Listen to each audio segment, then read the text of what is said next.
नमस्कार। स्वरांजलि चैनल पर आप सबका स्वागत है।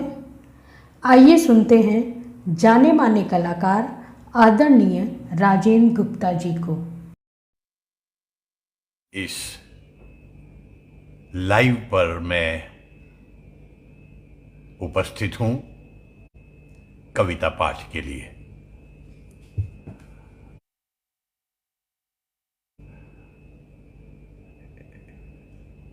ये ऑनलाइन लाइव आना एक कमाल की चीज है। आदमी को पता नहीं चलता वो किससे बात कर रहा है, दीवारों से बात कर रहा है या कुछ सुनने वाले देखने वाले दर्शक यहाँ हैं। महेश राजा जी नमस्कार, धन्यवाद। मुझे लगा कि मैं जिंदा हूं, जिंदा लोगों के बीच में हूं।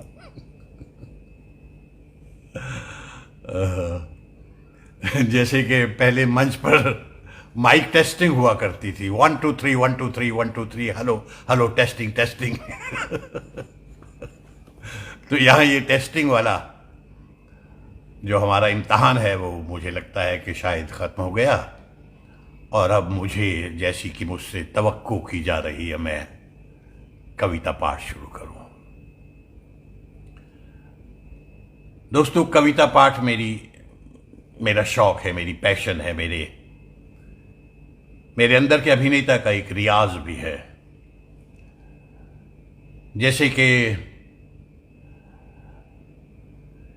अच्छे डायलॉग मिल जाएं अभिनेता को बोलने के लिए तो अंधा क्या चाहे दो आंखें वाली बात हो जाती है। तो वो कमी मैं कविताएं पढ़कर पूरी करता हूं। डायलॉग्स तो उस तरह से मिलते नहीं लिखे लिखाए बोलने के लिए। कविताएं अलबत्ता बहुत एक से एक अच्छे अच्छे हमारे यहाँ के कवि कविताएं लिख रहे हैं, लिखते हैं। तो और उन्हें बोलकर मैं अपने अंदर के अभिनेता को जिंदा करता हूं, अपने भावनाओं को उनके शब्दों के द्वारा अभिव्यक्त करने की कोशिश करता हूं, और अपने चाहने वाले दर्शकों और श्रोताओं तक उन भावनाओं को, उन कवि की भावनाओं को पहुंचाने की कोशिश करता हूं। मान के चलता हूं कि आप सब लोगों को मेरा कविता पाठ पसंद है, इसलिए आप यहां पर हैं। मैं मान के चल रहा हूं, अगर कुछ लोगों को नहीं भी पसंद हो तो प्लीज क्षमा कर दीजिएगा। दोस्तों, आज मैं जो कविताएं पढ़ने जा रहा हूं वो गुलजार साहब की कविताएं हैं। हम सब जानते हैं गुलजार अपने आप में एक बिल्कुल ही अलग अंदाज के अद्वितीय कवि हैं। उनका अंदाज, उनकी भाषा, उनकी अभिव्यक्ति एकदम यूनिक, जुदा गुलजार की अभिव्यक्ति है। उसको सुनने का उसके अंदर एक अजब कविताई है, अजब अंदाज है जो पूरी दुनिया से अलग होता है। तो आप सबसे और गुलजार साहब से क्षमा और इजाजत लेते हुए मैं शुरू करता हूं गुलजार साहब की कुछ कविताएं, जिन्हें शायद उनकी भाषा में नज्म कहा जाता है। सबसे पहली कविता छोटी सी एक कविता है जिसका शीर्षक है पोर्ट्रेट ऑफ ए पोएट। एक कवि की तस्वीर। वो लिखते हैं कि तूत की शाख पे बैठा कोई, तूत की शाख पे बैठा कोई बुनता है रेशम के धागे, लम्हा लम्हा खोल रहा है, पत्ता पत्ता बीन रहा है। एक एक सांस बजाकर सुनता है सौदाई, एक एक सांस को खोल के अपने तन पर लिपटाता जाता है, और अपनी ही सांसों का कैदी रेशम का ये शायर एक दिन अपने ही धागों में घुटकर मर जाएगा। तूत की शाख पर बैठा कोई बुनता है रेशम के धागे। धन्यवाद। इसके बाद की जो एक कविता है उसका वो भी एक पोर्ट्रेट है सलील चौधरी साहब का। हम सब जानते हैं ये एक 3 लोगों की तिगड़ी थी जिसने म्यूजिक डायरेक्टर सलील चौधरी, गुलजार साहब और बिमल रॉय साहब। तो ये पोर्ट्रेट ऑफ सलील चौधरी है जो गुलजार साहब ने लिखा है। कप कपाती हुई तालाब के पानी की सतह, सूत के धागों से बांधे हुए सैलाब का शोर, हल्की सी ज़र्ब से झन्ना के बज उठते हैं तेज चाकू से तराशे हुए चेहरे के नुकूश। कि कप कपाती हुई तालाब के पानी की सतह, सूत के धागों से बांधे हुए सैलाब का शोर, हल्की सी ज़र्ब से झन्ना के बज उठते हैं तेज चाकू से तराशे हुए चेहरे के नुकूश। मुज़तरिब चेहरे पे उड़ते हुए आंखों के हुरूफ इस तजस्सुम में हैं, लगता है किसी पल भी अपने इस सफ़ह से घबरा के ये उड़ जाएंगे। इस तजस्सुस में हैं, लगता है कि किसी पल भी अपने इस सफ़े से घबरा के ये उड़ जाएंगे। अपने ही आप से घबरा के न छूट जाए कहीं खुद से उलझी हुई परवाज़ कभी। अपने ही आप से घबरा के न छूट जाए कहीं खुद से उलझी हुई परवाज़ कभी।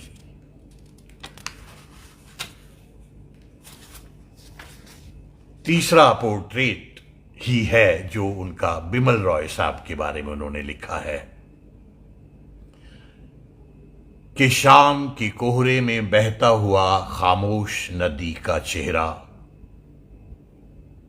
शाम के कोहरे में बहता हुआ खामोश नदी का चेहरा, गंदुमी कोहरे में जलते हुए आंखों के चिराग, गंदुमी कोहरे में जलते हुए आंखों के चिराग, एक लगातार सुलगता हुआ सिगरेट का धुआं और नींद में डूबी हुई दूर की मध्यम आवाज।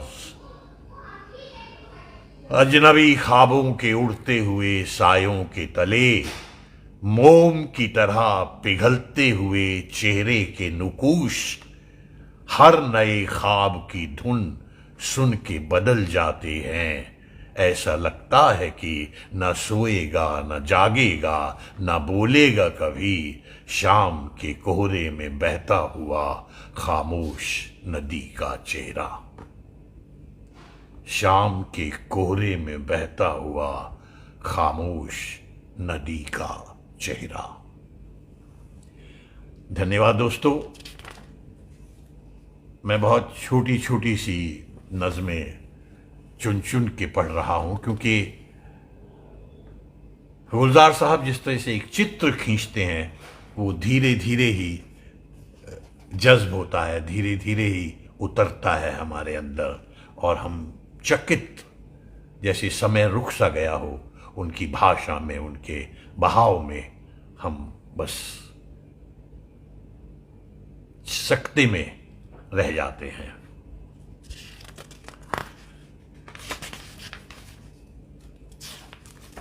अगली कविता है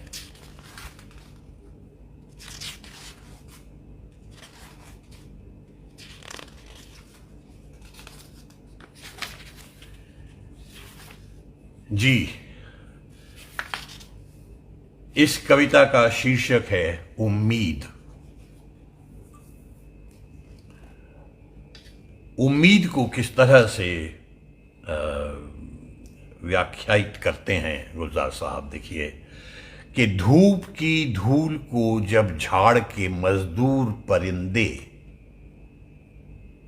कि धूप की धूल को जब झाड़ के मजदूर परिंदे आशियानों की तरफ लौट के आते हैं जमीन पर, और पलकों की तरह शाम उतरती है फलक से, रात आती है बुझा देती है सब रंगों के चेहरे।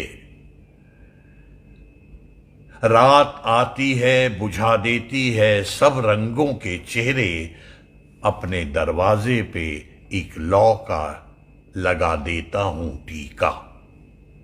अपने दरवाजे पे एक लौ का लगा देता हूं टीका, कि तुम अगर लौट के आओ तो ये दरवाजा न भूलो, कि तुम अगर लौट के आओ तो ये दरवाजा न भूलो।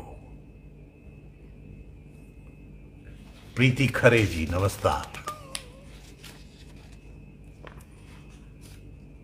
जी। अगली छोटी सी जो कविता है उसका नाम है खुदी।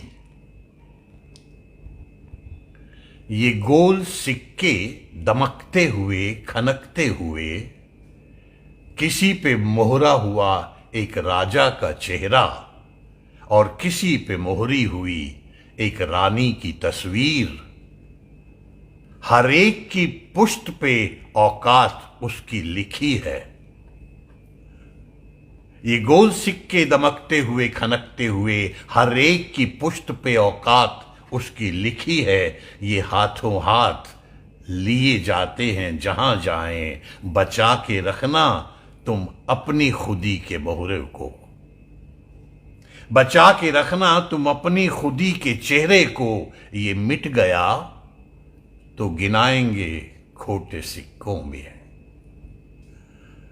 कि बचा के रखना तुम अपनी खुदी के चेहरे को, ये मिट गया तो गिनाएंगे खोटे सिक्कों में। धन्यवाद। अगली कविता है जिसका शीर्षक है नकाब। नंगी बेबाक धूप में दिन भर कोड़े बरसाता हूं गुलामों पर, बेचता हूं खरीदता हूं। कि नंगी बेबाक धूप में दिन भर कोड़े बरसाता हूं गुलामों पर, बेचता हूं खरीदता हूं उन्हें। मुंह उठाकर हवेलियों की तरफ अपने आकाओं की अना के लिए खुद को नीलाम करके हंसता हूं। नंगी बेबाक धूप में दिन भर करता रहता हूं सौदे समझौते, और तन्हाइयों में फिर शब भर। कि नंगी बेबाक धूप में दिन भर करता रहता हूं सौदे समझौते, और तन्हाइयों में फिर शब भर मुंह छुपाकर सिसकता रहता हूं।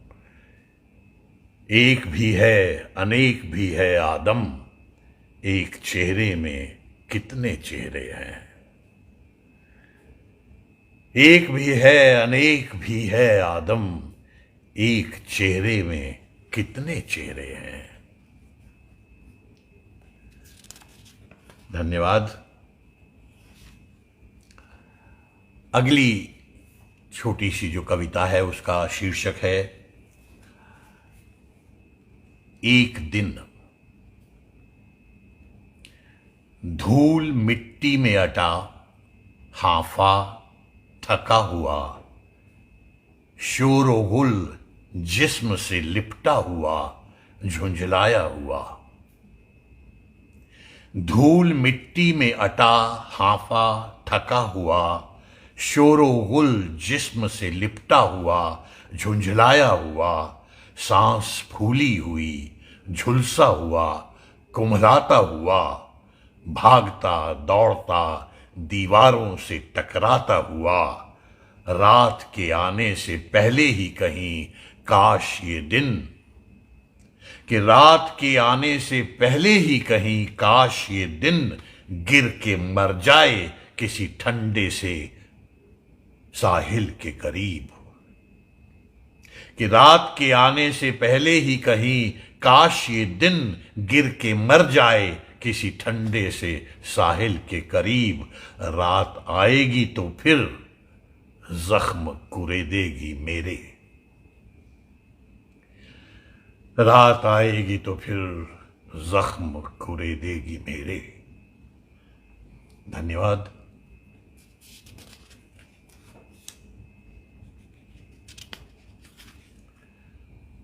जब भी आप बोर हो जाएं तो मुझे इशारा कर दीजिएगा, मैं चुपचाप बंद हो जाऊंगा।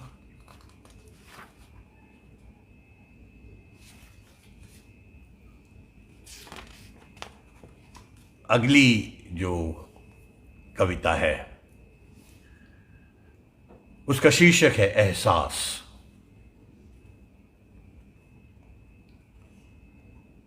सिर्फ एहसास कि तुम पास हो बस,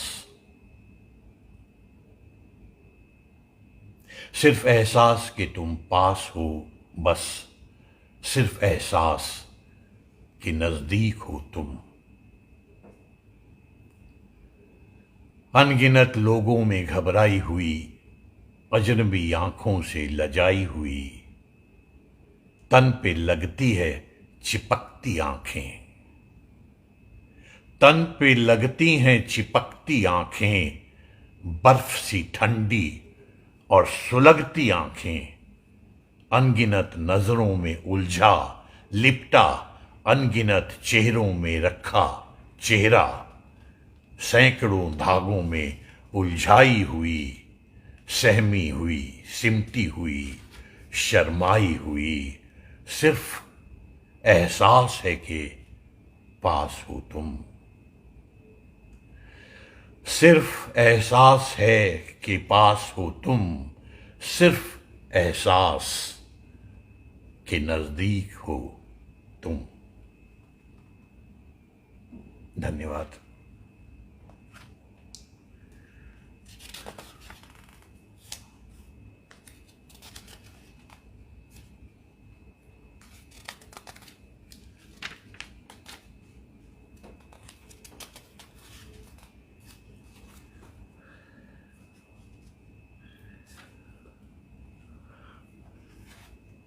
अगली जो कविता है वो है चांदनी।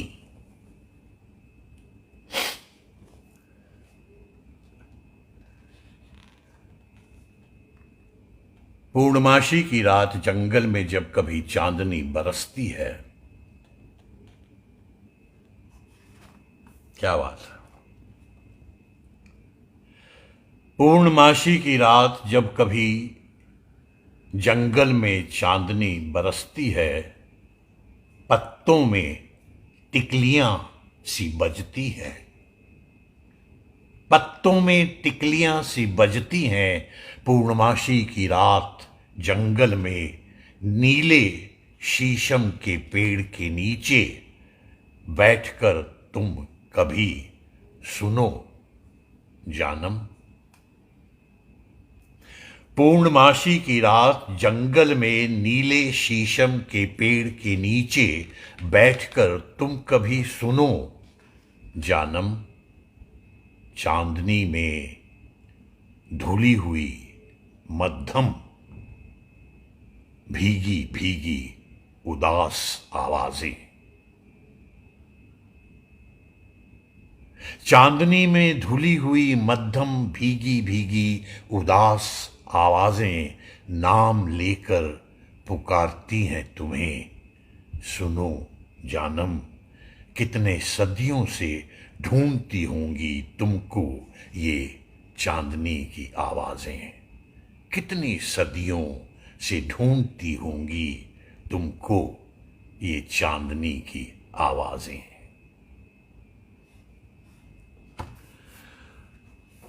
अगली कविता है खामोशी।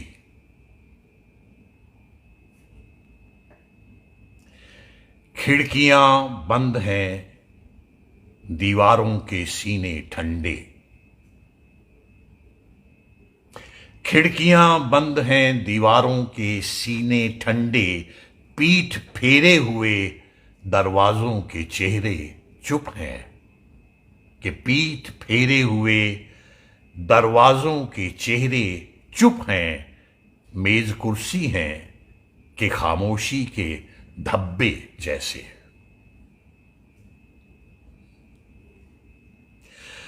मेज कुर्सी हैं कि खामोशी के धब्बे जैसे, फर्श में दफन है सब आहटें सारे दिन की। फर्श में दफन है सब आहटें सारे दिन की, सारे माहौल पे ताले से पड़े हैं चुपके। सारे माहौल पे ताले से पड़े हैं चुपके, तेरी आवाज की एक बूंद जो मिल जाए कहीं।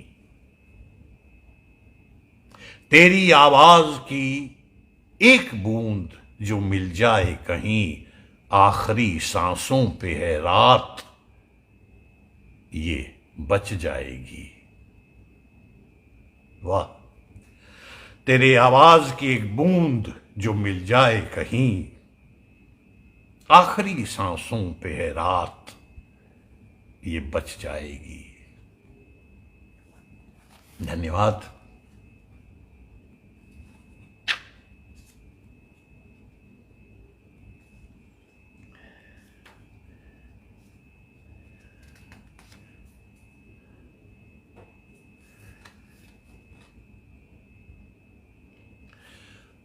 अगली कविता है छाँव छाँव।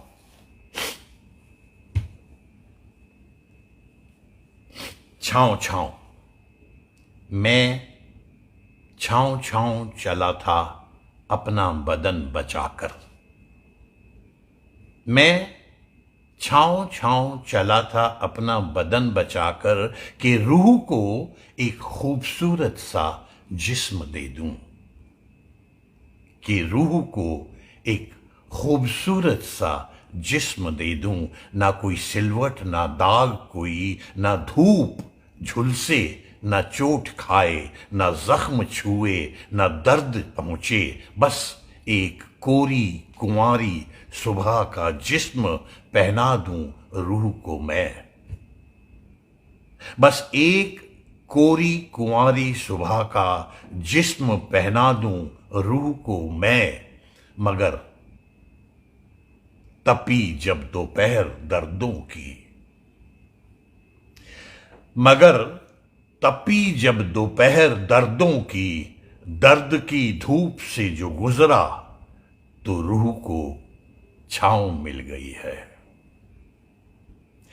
तपी जब दोपहर दर्दों की धूप, दर्द की धूप से जो गुजरा तो रूह को छांव मिल गई है। अजीब है दर्द और तस्कीन का साझा रिश्ता, मिलेगी छांव तो बस कहीं धूप ही में मिलेगी।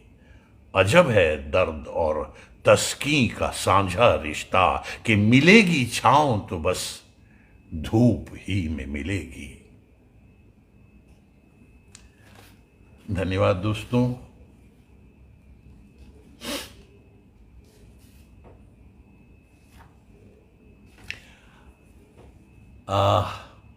हम एक थोड़ी सी लंबी कविता की ओर बढ़ रहे हैं। कविता का शीर्षक है अलविदा।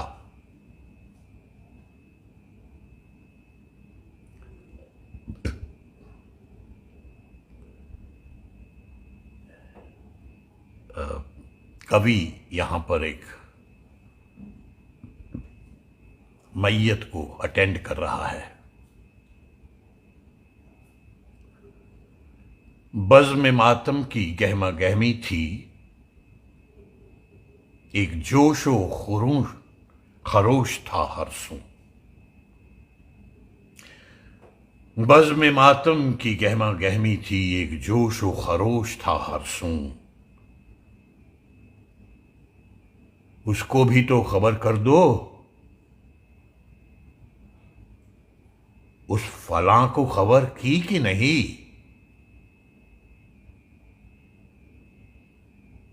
शहर के फोन जुड़ते जाते थे, एक कोलाज बन रहा था कहीं।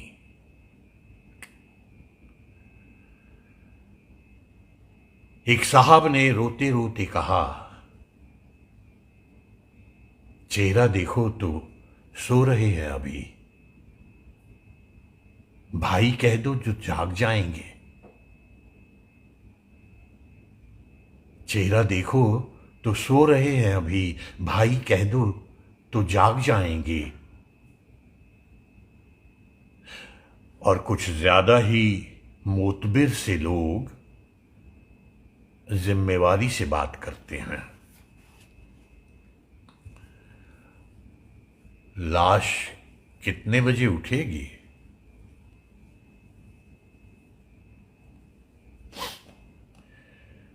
लाश कितने बजे उठाएंगे? थोड़ी बासी दही मंगवा लेना।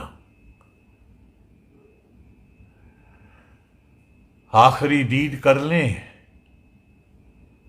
कह दो आखिरी दीद कर लें। अब देख लो, एक फ्लाइट दिल्ली की और कुछ लोग आने वाले हैं।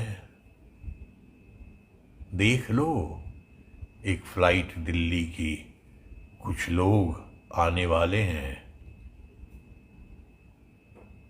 कोई गाड़ी रुकी है फिर आके, सारे चेहरे पलट गए हैं उधर।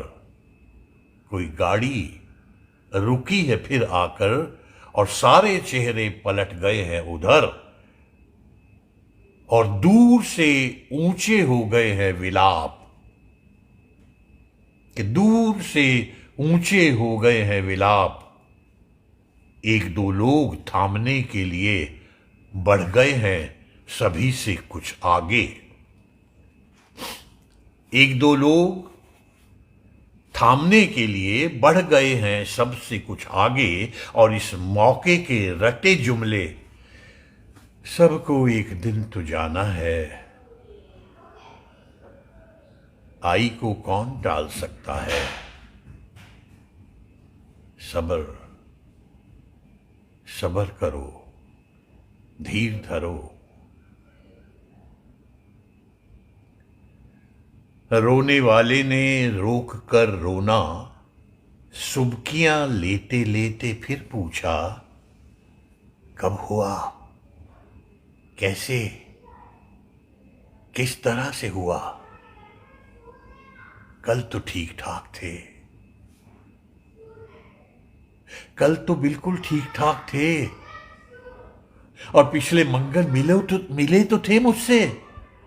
हंसकर कहने लगे, अब के भी घर ना आए तो मुंह नहीं देखूंगा कभी। फूट कर फिर से रो पड़ा कोई।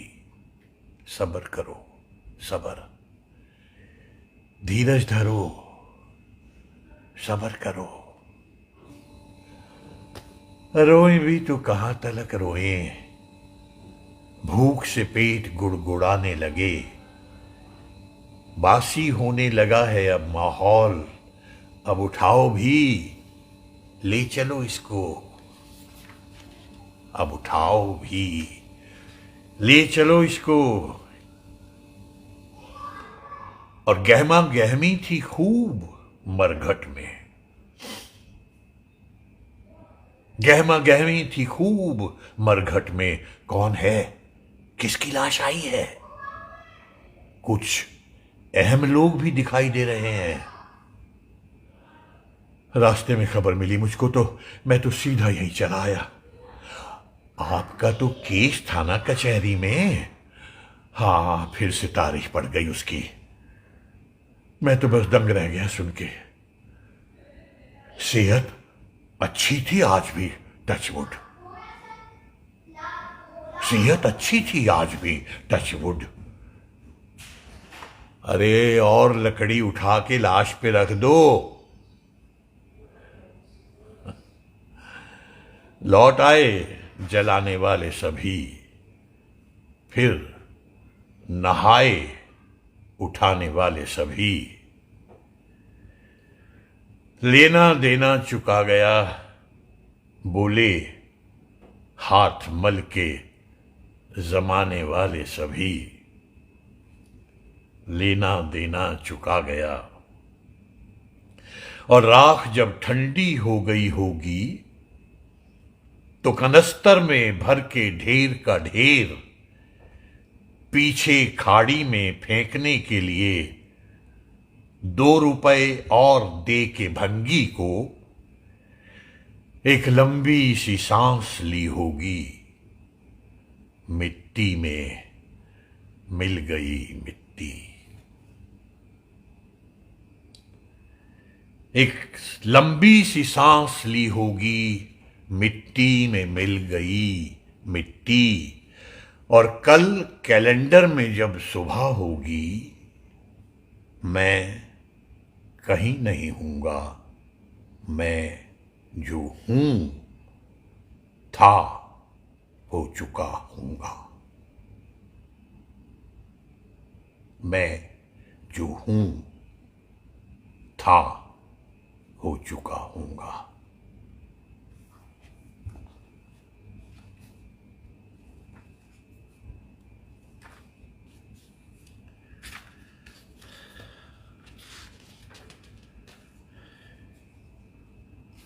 कितनी बोलचाल की जैसे आपस में हम बात करते हैं, ये कमाल है।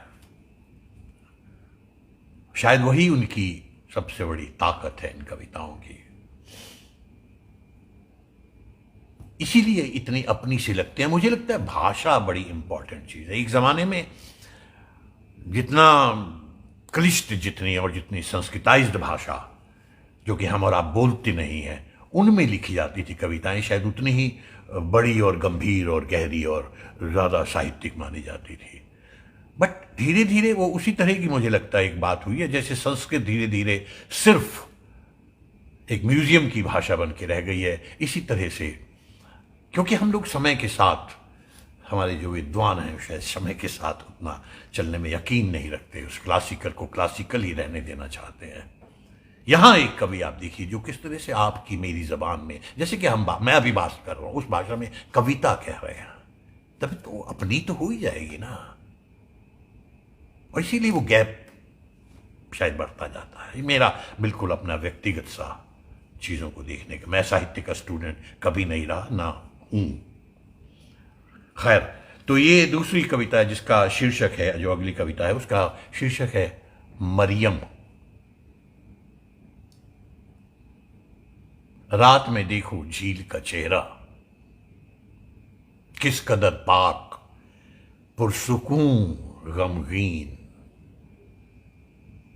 कोई साया नहीं है पानी पर, कोई सिलवट नहीं है आंखों में।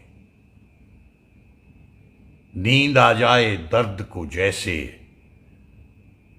जैसे मरियम उदास बैठी हो।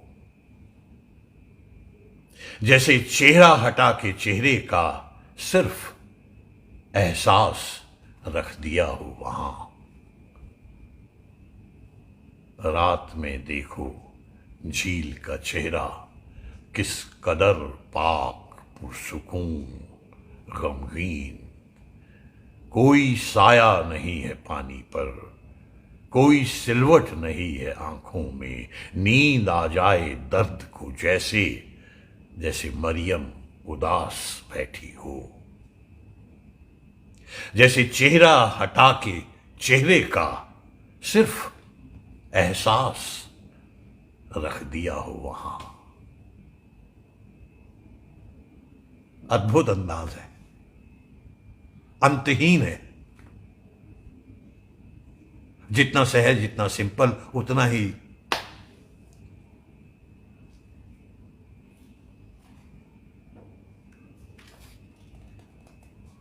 हमारे सुना है बहुत सारे लिटरेचर के लोग तो उनको कभी भी नहीं मानते, लिटरेचर का हिस्सा मानते ही नहीं।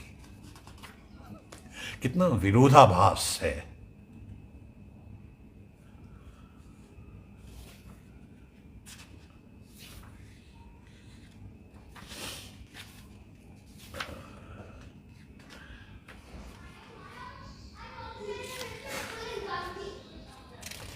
एक मिनट दीजिएगा। अगली कविता है कतरा कतरा।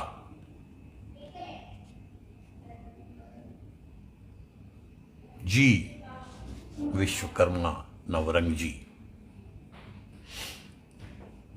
कतरा कतरा तुम्हारे गम की डली उठाकर जुबां पे रख ली है देखो मैंने। तुम्हारे गम की डली उठाकर जुबां पे रख ली है देखो मैंने। वो कतरा कतरा पिघल रही है, मैं कतरा कतरा जी रहा हूं।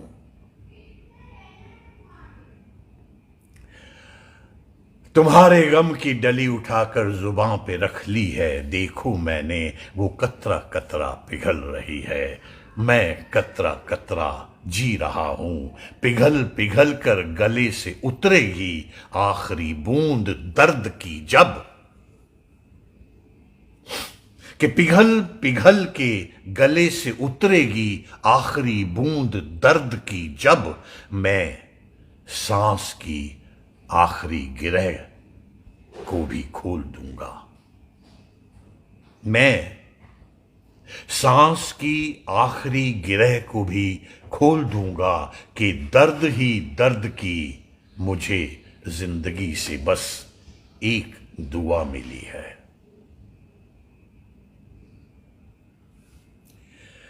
कि दर्द ही दर्द की मुझे जिंदगी से बस एक दुआ मिली है।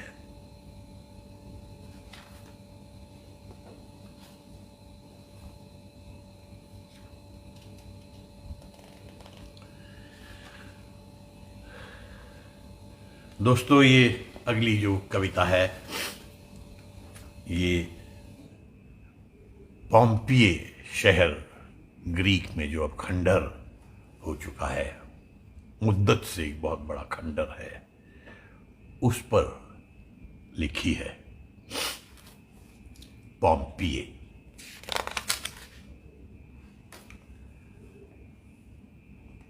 पोम्पिये दफन था सदियों से जहां, एक तहजीब पोशीदा वहां। शहर खोदा तो तवारीख के टुकड़े मिले, ढेरों पथराए हुए वक्त के सफ़हों को उलटकर देखा, कि ढेरों पथराए हुए वक्त के सफ़ों को उलटकर देखा। एक भूली हुई तहजीब के पुर्जे से बिछे थे हर सू, एक भूली हुई तहजीब के पुर्जे से बिछे थे हर सू। मुनजमद लावे में अकड़े हुए इंसानों के गुच्छे थे वहां, मुनजमद लावे में अकड़े हुए इंसानों के गुच्छे थे वहां।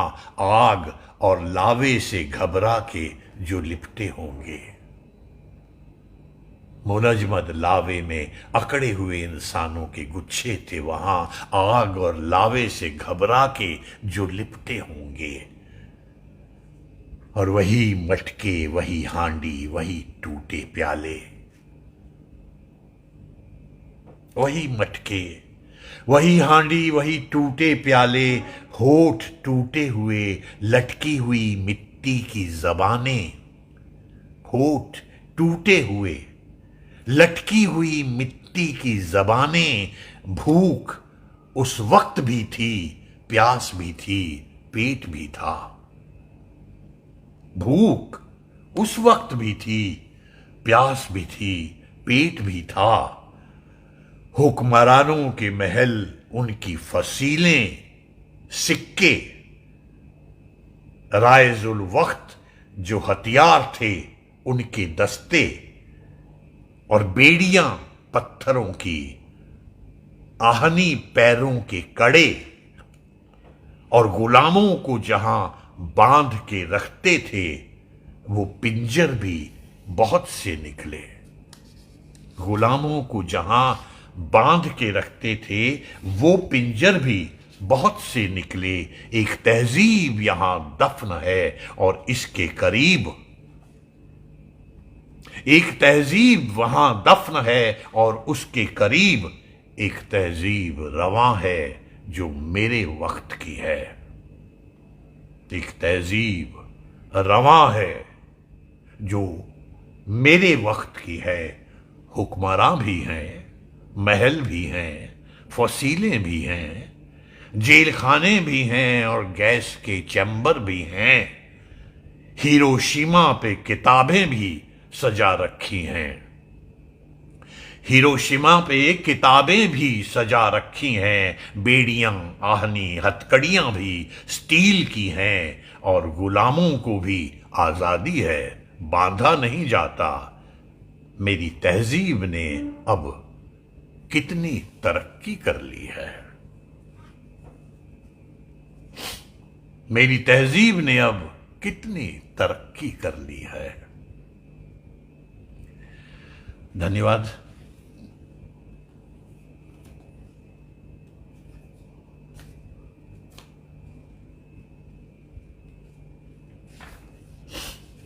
आदत, बहुत खूबसूरत कविता है गुलजार साहब की, जिसका नाम है आदत।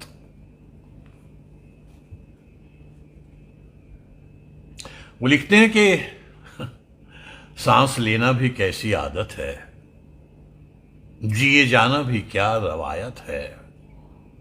कोई आहट नहीं बदन में कहीं, कोई साया नहीं आंखों में। कोई आहट नहीं बदन में कहीं, कोई साया नहीं है आंखों में।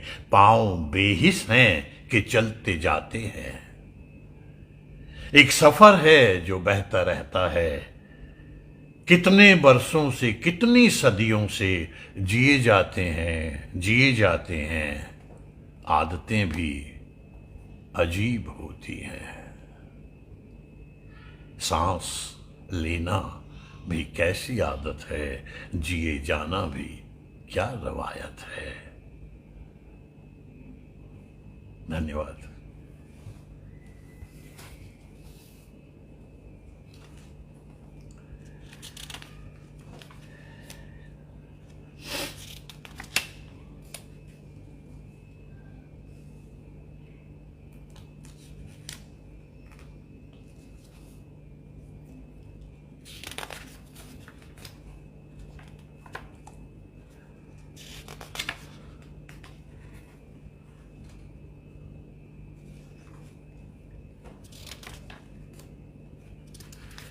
जी, एक कविता है जिसका शीर्षक है रूह देखी है कभी।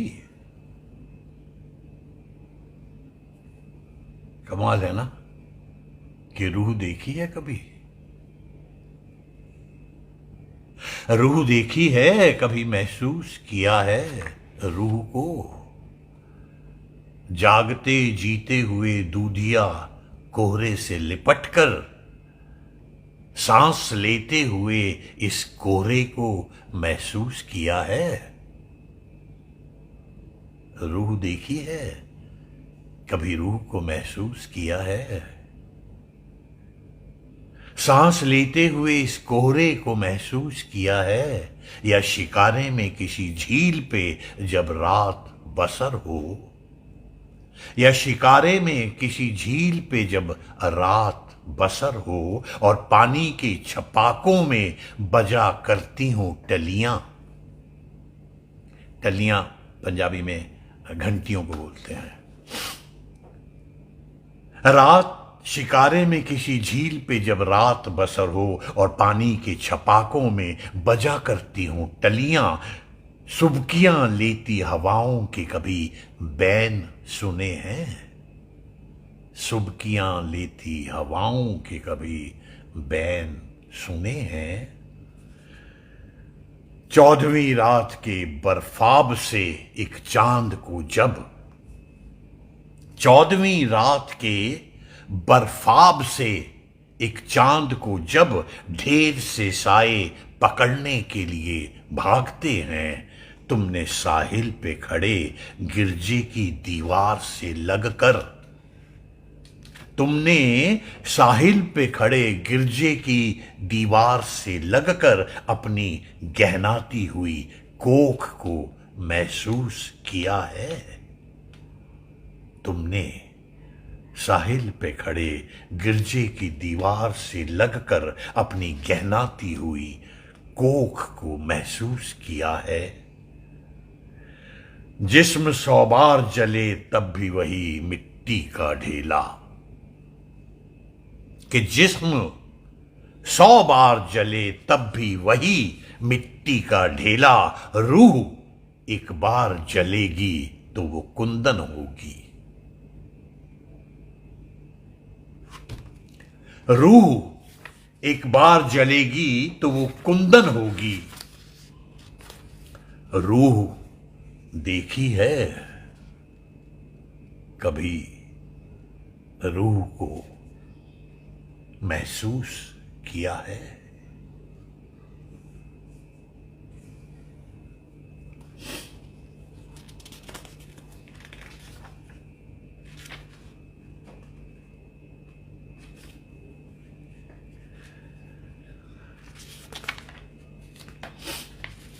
एक और छोटी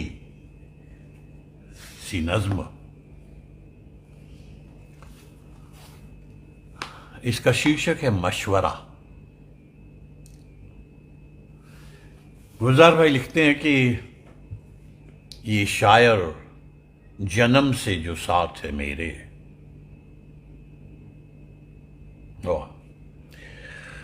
ये शायर जन्म से जो साथ है मेरे, इसी ने चांदनी की रेत भर भर के मेरे सीने में डाली है। ये शायर जो जन्म से साथ है मेरे, इसी ने चांदनी की रेत भर भर के मेरे सीने में डाली है, और हमेशा जिंदगी से दर्द चुन चुन कर मेरी आंखों पे मारे हैं। हमेशा जिंदगी से चुन चुन के दर्द मेरी आंखों पे मारे हैं, हमेशा भींच कर दांतों से छीला है मेरी रूह को। ये जो शायर जो जन्म से साथ है मेरे, हमेशा भींच कर दांतों से छीला है मेरी रूह को, और इसी ने सांस की जलती खराशों को कुरेदा है। इसी ने सांस की जलती खराशों को कुरेदा है, उंडेला है मेरे कंधों पे जलता खौलता शोरा। उंडेला है मेरे कंधों पे जलता खौलता शोरा।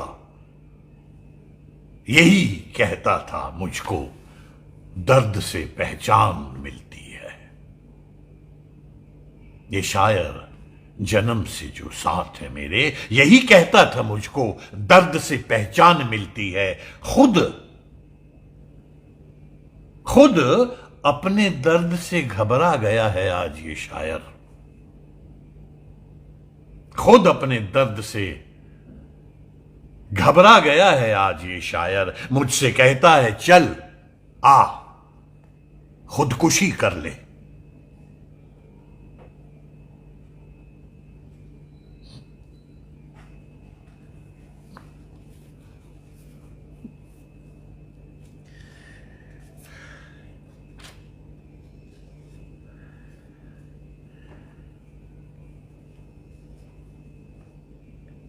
एक लंबी कविता,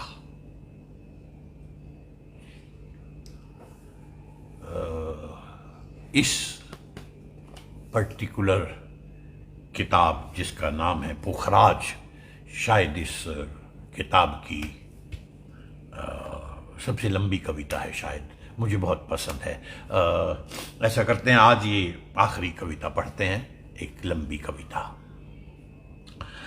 और इस कविता का शीर्षक गुलजार भाई ने दिया है सलीब। सलीब।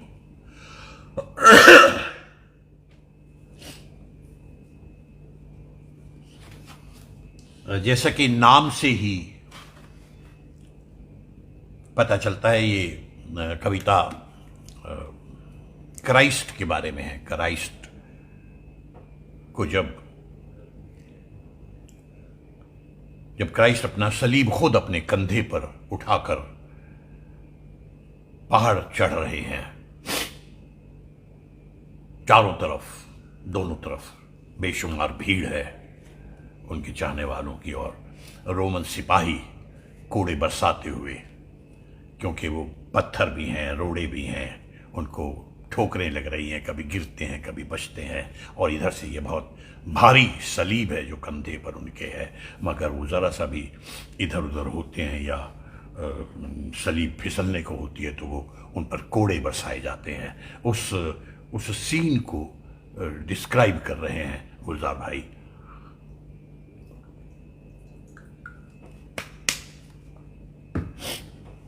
वो लिखते हैं कि छिल रहा है मेरा कंधा खुदावंद। क्राइस्ट अपने खुदा से मुखातिब हैं और उन्हें इल्तिजा कर रहे हैं कि छिल रहा है मेरा कंधा खुदावंद, मेरा दायां कंधा। और ये चीड़ की लकड़ी की सलीब इतनी वजनी है कि कंधा नहीं बदला जाता, कि ये चीड़ की लकड़ी की सलीब इतनी वजनी है कि कंधा नहीं बदला जाता। एक जरा हाथ लगाकर इसे ऊपर कर दे, छिल रहा है मेरा कंधा खुदावंद, मेरा दायां कंधा। और ये चीड़ की लकड़ी की सलीब इतनी वजनी है कि कंधा नहीं बदला जाता। एक जरा हाथ लगाकर इसे ऊपर कर दे। पांव जमते नहीं कोहसार पे अब चढ़ते हुए, पांव जमते नहीं कोहसार पे अब चढ़ते हुए, और नंगे पैरों में बहुत चुभती है काटे हुए कीकर की जड़ें। नंगे पैरों में बहुत चुभती हैं काटे हुए कीकर की जड़ें। गो कई बार चढ़ा हूं इसी कोहसार पे मैं, गो कई बार चढ़ा हूं इसी कोहसार पे मैं, और अकेले में तेरे साथ कई रातें गुजारी हैं यहां। अकेले में तेरे साथ कई रातें गुजारी हैं यहीं, गिड़गिड़ाया हूं तुझे पूजा है बातें की हैं, गिड़गिड़ाया हूं तुझे पूजा है बातें की हैं। तूने फूंकों से हटाए हैं पहाड़ों के पहाड़, तूने फूंकों से हटाए हैं पहाड़ों के पहाड़। मेरे तलवे में लुढ़कता हुआ कंकर है, जरा इसको हटा दे।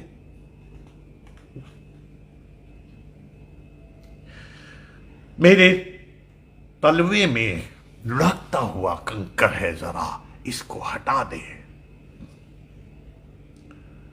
साथ चलते हुए ये रोमी सिपाही जो मुझे हाँक रहे हैं, साथ चलते हुए ये रोमी सिपाही जो मुझे हाँक रहे हैं। पल को रुकता हूं तो उनकी ठोकर सीधी हड्डी पे जो लगती है तो उफ। पल को रुकता हूं तो उनकी ठोकर सीधी हड्डी पे जो लगती है तो उफ। डरता हूं चीख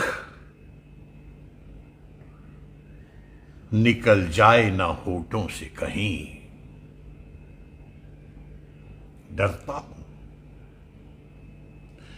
डरता हूं कि चीख निकल जाए ना होठों से कहीं। चीख निकलेगी तो ये लोग तेरे मुझको देखेंगे हिकारत से और समझेंगे कि मैं झूठा था। चीख निकलेगी तो ये लोग तेरे मुझको देखेंगे हिकारत से और समझेंगे कि मैं झूठा था, मैं तेरा बेटा हूं, ये उनसे कहा था मैंने। मैं तेरा बेटा हूं, ये उनसे कहा था मैंने। कैसे सहमे हुए सब ढूंढ रहे हैं मेरे पीछे तुझको।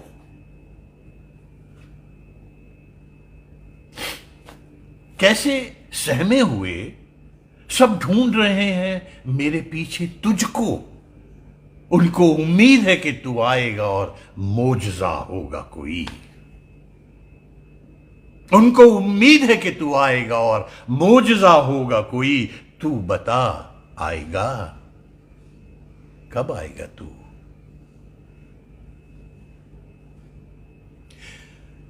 तू बता आएगा, कब आएगा तू। मोजज़े कितने दिखाए मैंने तेरी खातिर, अपने बेटे के लिए तू भी कोई मोजज़ा कर दे। मोजज़े कितने दिखाए मैंने तेरी खातिर, अपने बेटे के लिए तू भी कोई मोजज़ा कर दे। कोई पत्ता नहीं हिलता तेरी मर्जी के बिना। कोई पत्ता नहीं हिलता तेरी मर्जी के बिना। कोई चिड़िया नहीं गिरती जो तेरा हुक्म ना हो।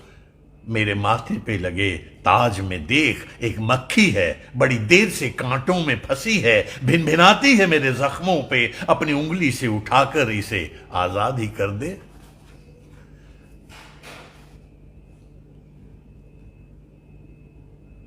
मेरे माथे पे लगे ताज को देख एक मक्खी है, बड़ी देर से कांटों में फंसी है। भिनभिनाती है मेरे जख्मों पे, अपनी उंगली से उठाकर इसे आजाद ही कर दे।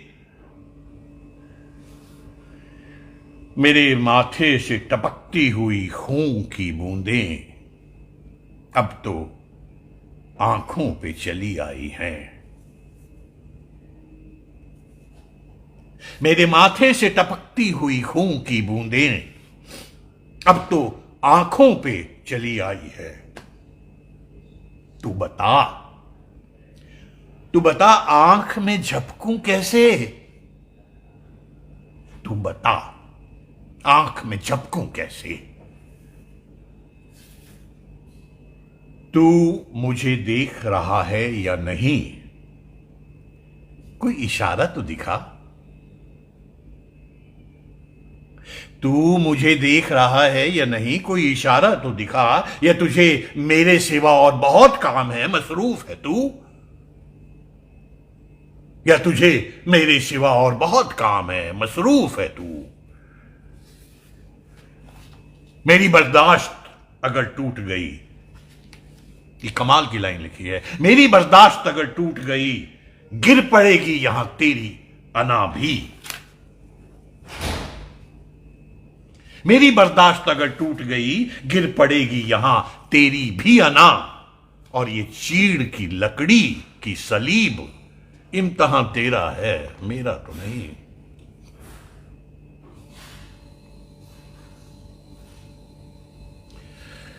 ये चीड़ की लकड़ी की सलीब, इम्तहान तेरा है, मेरा तो नहीं।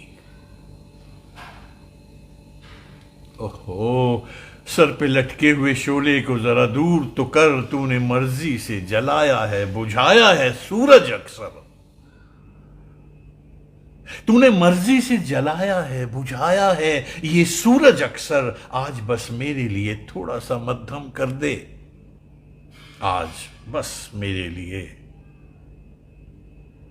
थोड़ा सा मध्यम कर दे। मेरी आंखों में अंधेरा सा उतर आया है। मांस का लोथड़ा कंधे से लटकने लगा है अब तो। मांस का लोथड़ा कंधे से लटकने लगा है अब तो। और हड्डी से रगड़ती है लकड़ी तो सदा आती है। हड्डी से रगड़ती है ये लकड़ी तो सदा आती है। मेरे आमाल तो थे तेरे लिए, और आमाल अगर मेरे नहीं, ये नहीं मेरी सलीब, आके इसे तू ही उठा।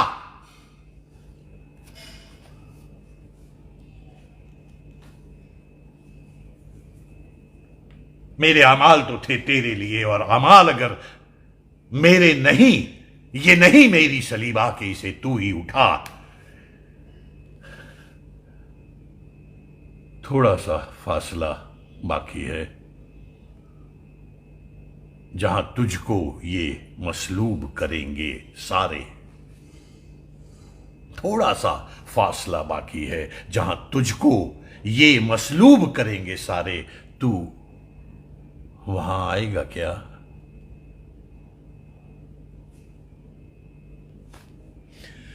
तू वहां आएगा क्या? मुझको उम्मीद नहीं, मुझको उम्मीद नहीं। नस्ल आदम से कोई बदला लिया है तूने।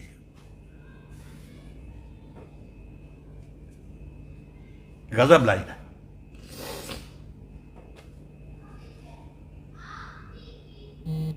मुझको उम्मीद नहीं,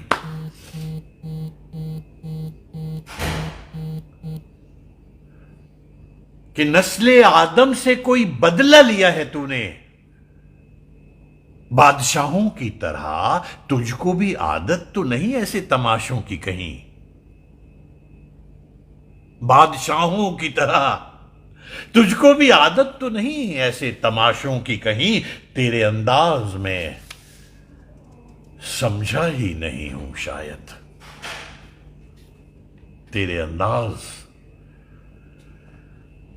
मैं समझा ही नहीं हूं शायद। सरे कोहसार वहां जब मैं पहुंचूंगा तो क्या होगा, खबर है तुझको?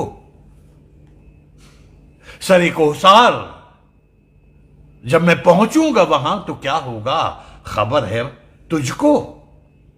मुझको इस चीड़ के शहतीर पे मेखों से कसा जाएगा। मेरी मां भी, जिसे तू जानता है, लोगों की भीड़ के पीछे कहीं बैठी होगी। मेरी मां भी, जिसे तू जानता है, लोगों की भीड़ के पीछे कहीं बैठी होगी। ये वही लोग हैं जिनको मैंने मोजज़े तेरे सुनाए थे कभी। ये वही लोग हैं जिनको मैंने मोजज़े तेरे सुनाए थे कभी, और जिनको सुनकर वो सभी तुझ पे ईमान भी लाते रहे सहमे सहमे। जिनको सुनकर वो सभी तुझ पे ईमान भी लाते रहे सहमे सहमे। उनकी आंखें थी मगर तेरी कोई शक्ल ना थी। उनकी आंखें थी मगर तेरी कोई शक्ल न थी। कान थे सबके मगर तूने कभी बात ही न की। कान थे सबके मगर तूने कभी बात न की। मैंने तमसीलें गढ़ी, मैंने तमसीलें घड़ी तेरी आवाज सुनाने के लिए और तेरी शक्ल दिखाने के लिए। अब भी मोहलत है कि तू अपनी ही अना के लिए, अब भी मोहलत है कि तू अपनी ही अना के लिए मोजज़ा कर ले कोई, वरना वरना तमसील ही रह जाएगा तू। वरना तमसील ही रह जाएगा तू।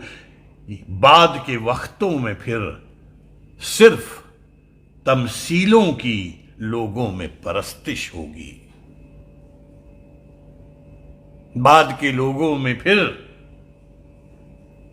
सिर्फ तमसीलों की लोगों में परस्तिश होगी, और तमसीलों की जिद में फिर तेरे मेरे नाम से खून होगा जो तेरे नाम से इस बार हुआ। फिर मेरे नाम से खून होगा जो तेरे नाम से इस बार हुआ।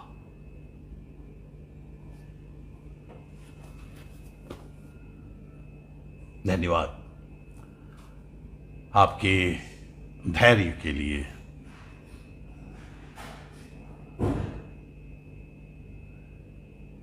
बहुत